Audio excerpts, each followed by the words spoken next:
Tunay nga na nakakabahala ang nangyayari sa bansa nating Pilipinas. Dahil sa totoo lang na para na tayong tinatanggalan ng ating mga karapatan, lalo na sa freedom of speech. So, hindi nga direkta na sinasabatas ng ating presidente ang martial law. Pero, kung susuriin natin, tayo ay parang nasa martial law na. Bakit ang mga lumalaban para sa hustisya, para sa ating bansa, ang pinag-iinitan na ikulong?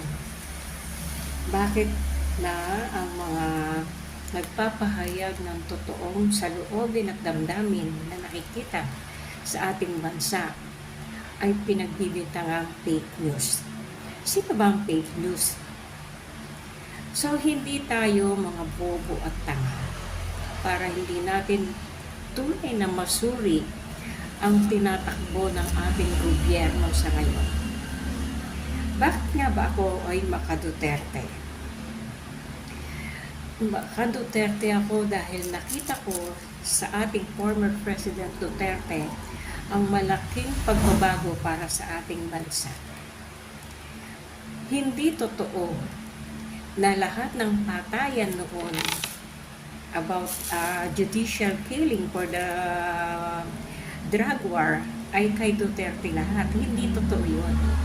Dahil nung panahon na nagdeklara na si Duterte, si President Duterte ng war on drug, maraming sangkot na mga pulis na nakapasok sa sindikato about drugs. So, ang gusto ng mga pulis, para hindi sila makitaan ng ebidensya, sila mismo ang nagpapatay sa kanilang mga galamay na pusher. So, yan ang totoong pangyayari dahil saksi ako doon sa aming kapitbahay na mayroon talaga silang supplier na pulis. So, maraming namatay, oo, dahil yung mga talamak na mga drug addict ay namatay doon sa tinatawag na withdrawal. That time, maraming inatake sa puso. Maraming isinugod sa ospital na namatay dahil sa hindi nila nakayanan na hindi na